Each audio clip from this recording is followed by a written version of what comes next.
We've got the very important two sessions meetings, which are Yes. coming up in China. Policymakers around the world, especially here in the United States, will be looking very closely at these meetings. What are global CEOs hoping will come out of it? Yeah, so this isn't just any two sessions, because this two sessions is going to be the two sessions, but it's also going to be the formal release of the next 5-year plan. And so what I think is really important to emphasize is that the global companies, global CEOs, care deeply about the state of the Chinese economy, right? The better the Chinese economy is doing, the better it is for everybody. The more efficient the Chinese economy is working, the more efficient it is for everybody. So I think the first thing they're going to be looking for is what signals are we getting about how the economy is going to be managed and what's the direction of the economy over the next year. So they might be looking at things like, what are we doing, say, on either stimulus, or what's going to happen with targets for demand or targets for inflation or deflation and those kind of things. So I think that's the first thing that they'll be looking for. I think the second thing they'll be looking for is, if you're a global business in China, the Chinese government often talks about how important it is to keep the door open for foreign investment. But companies are always worried that that door may be starting to close, because here and there is always examples of where there become new challenges that arise for foreign companies. That's not unique to American companies. You'll hear the same thing from European companies or from Japanese companies. And so, again, looking for clear signs that China remains open and encourages both foreign investment and wants foreign investors to come and prosper and be successful along with Chinese companies. I think maybe the third thing, which we'll be watching for, is, again, is where is China going on the broader regulatory front? There are lots of issues that have been raised with the Chinese government, and issues that the Chinese government has surfaced itself as challenges for foreign investors.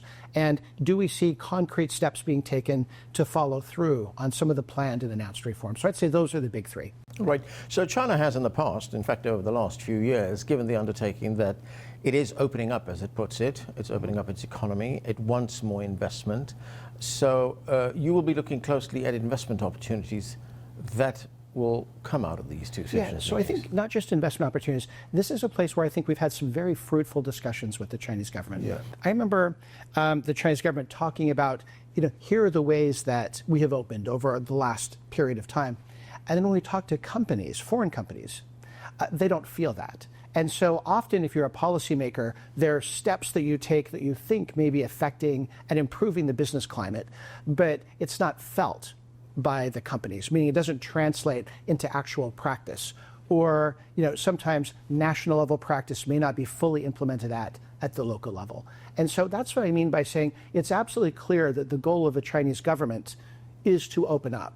But often it requires a lot more than just national level policy or regulations to really affect it, that opening up. And that's what they'll be looking for, is, are we going to be seeing even more efforts to take this national vision of opening up and implement it down to the local level and elsewhere, so that, in fact, it's not just a goal that's opening up, but it's something that's felt by global companies and global investors.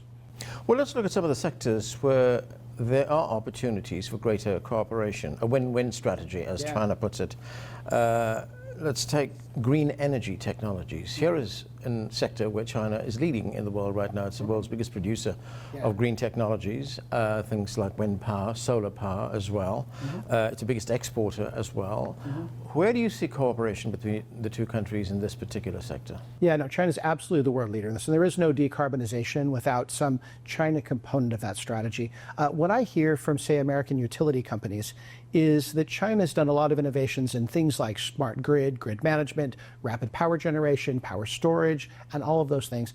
And those are all areas that I think the U.S., as we try and grow the electricity supply and power generation capacity in the United States, I think that's a case where, if the U.S. is going to do that fast, it needs to do it with, it's going to have Chinese products, Chinese equipment, and maybe China expertise. So absolutely, building out energy infrastructure is one of those areas that's really important. These two countries are the two biggest economies in the world. How would you characterize the trade and economic relationship between the two countries and the current state of trade relations? Yeah, I want to sort of tug on that, because I think that if you just say they're the two biggest economies, you're missing the most important part.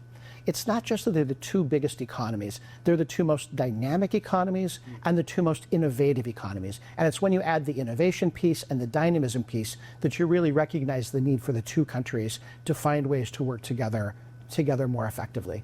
And so what does that mean sort of in practice? I think what that means is, the best example for me right now is life science. I just saw a report that said globally, 37% of the new molecules, that's the highfalutin word they use to talk about new drugs, were developed in China. 37%. 5 years ago, 5%. And so China's ability to innovate and scale in drug discovery has really grown. And so that's definitely an area where we see interest on the part of Western companies and Chinese companies to leverage each other's strengths. But also, that's a place where I think it's a safe space for governments to say, okay, we're talking about human lives, we're talking about, working on cancer or diabetes or these important things. That becomes a safe space where we think that there's really great opportunity for the two sides to work together. But again, it's not just the size of the economies, it's the innovation and dynamism that underpins those economies that make that kind of cooperation significant and useful. Would it be fair to say then, Sean, that this is not really about competition, it's more about synergy? It should be about synergy. But both sides, we still have a very intensely competitive relationship, right? I think one of the dominant themes between the two countries right now is we've got, on the U.S. side, you've got the U.S. trying to figure out how do we minimize potential Chinese leverage over the U.S. economy. That might be things like critical minerals and rare earths, or it might be in drugs or whatever. And we have the same concern on the Chinese side, trying to identify what are areas that the United States could potentially have leverage over our economy, and how do we eliminate that leverage. And so that kind of de-risking strategy absolutely exists and is not going to really go anywhere. I think that's a dynamic that I think has now hit that unavoidable stage. So on top of this baseline of de-risking and trying to eliminate the other side's leverage, that's where you get the opportunities for synergy, right? And so you've got to look at the Venn diagram of where is it in the U.S. interest and capability, and where is it in the Chinese interest and capability without overlapping with national security. And that's absolutely where the corporate sector is looking for those areas where the U.S. and China can work together to deliver better outcomes, whether it's better outcomes for economic outcomes in China or the U.S., or health, or energy solutions, but that's absolutely the place that the corporate sector is. Now, we have seen trade tensions between the United States and China. That was quite the understatement. Yes. I mean, they've ebbed and flowed, these trade tensions. Sometimes they've been very high, sometimes they've lowered. What do you think needs to be done to lower these trade tensions? Because corporations, businesses, they want certainty. They want to know where their money is safe. They look to the future as well. So what needs to be done to create that kind of stability? Yeah, so I think there's two sides to this issue. The most important is, I think, for most companies, the biggest breakthrough that happened in Busan was only after Busan did we finally get a modicum of stability and predictability. And so obviously one of the big goals is to see how long can we keep this sort of in place so that companies can make these decisions. Is it safe to invest in production in China or the US or everywhere? So that's the biggest thing, is how do we get this to extend? And so I think what the corporates think is that where we've seen progress happen the most rapidly in the relationship is when you actually have the leader-to-leader level discussions. Often when it's done at a lower level, then I think both sides are much more cautious. It's only when the two leaders connect that they can express a vision, and then things can move forward. And so I think really, in the eyes of the business community, the most important milestones that will be coming up over the next year are the leader-to-leader engagements that give confidence and direction to people under them to continue to move forward, not just in a direction of stability, but to then find areas that you can work together so that we're not just keeping the relationship at the same low base level, but looking for ways to start to bring it back up. But leader-to-leader contact is by far the most important.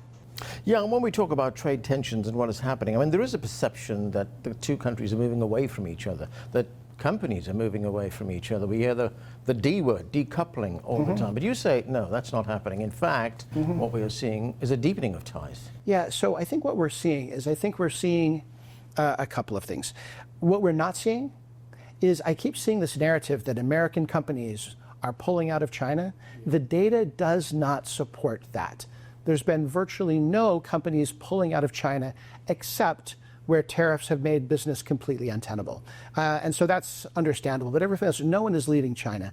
What we do see is we see two things. We see companies trying to make supply chains more resilient. And so the two things we see, in some cases, that means their Chinese customers, Chinese companies, need a more resilient supply chain. That means you increase your investment in China to give them greater security about that. But it also means that globally, you've got companies, Chinese companies and American companies often together going into third countries to create another node in the supply chain. So it's not just all China or not just North America, but you've got either North America plus one or China plus one. One of the most interesting parts of that, I think, is the automotive sector, where time and again, when I would see an American company investing somewhere outside of China in automotive, they would be going along with their Chinese counterparts. They'd be doing it together. Sometimes it was led by the US side, sometimes it was led by the Chinese side. But the fact that they were doing it together shows me just how entwined some of these networks are. And that's where I think companies are, is trying to have more stability, more resilient supply chains. But sometimes that's being done in companionship or in partnership with longstanding Chinese stakeholders. Right, that brings me a point that you talked about in a speech last May. You offered an alternative to a very commonly held view that it's the US market alone that determines global business trends, that dictates that. How do you see Chinese business leaders, investors, entrepreneurs shaping this changing environment? That is the most incredible misperception, I think, that's out there. It's undeniable that the largest consumer market in the world is the United States. But for many sectors, the largest market in the world is in China, right? So there are sectors where you've got US is the dominant market and the places where China is. And I think the advantage you have as a company is, depending on what your sector is, you sort of are going to focus on where is your market, where is your supply chain, where is your platform. And so in some cases it means more investment in China, and other times it means more on the US side. Now, China's goal is to modernize its healthcare system. So how can the two countries put their resources together, cooperate, and make this happen?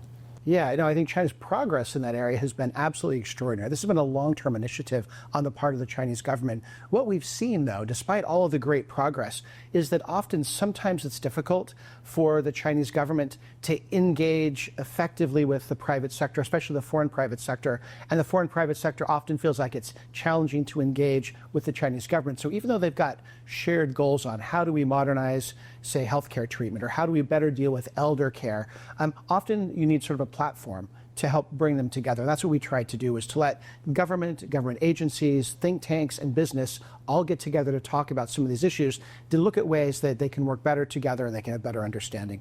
What about things like governance, like regulatory innovation, like financing? Yeah, that's important too. Obviously, companies, global companies deal with these issues around the world. And so, people think that if you've got a global life science or pharmaceutical company talking with the Chinese government, that maybe they're just talking about the US regulatory system. And sometimes they are. But often they'll do compare and contrast. Here's how it worked in Japan. Here's how it worked in Europe. Here's how it worked in Singapore. And that's something that the big global companies can bring. And that is a global perspective to see the different ways that some of these challenges of healthcare finance, healthcare regulation can be managed. Because there isn't any one model that's right for every place. But by being able to bring a number of examples, I think helps deepen the debate and deepen the understanding, and ultimately deliver better outcomes on the policy front, which helps us for what really matters, is how do you get better patient outcomes. Right, so you adapted to the environment, to the situation on the ground. Right, and that's what Chinese policymakers are really good at.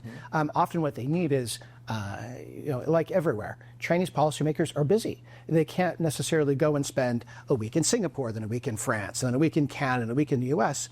And so one way to shortcut through some of that is by working with global partners that operate in multiple markets, where you can have conversations about what are different solutions and how can they work. And that's just one of the ways that I think we try and bridge sort of this gap between policymaking and industry. Sean, great having you with us. Thank you very much. Thank you very much. It was an honor. I appreciate it.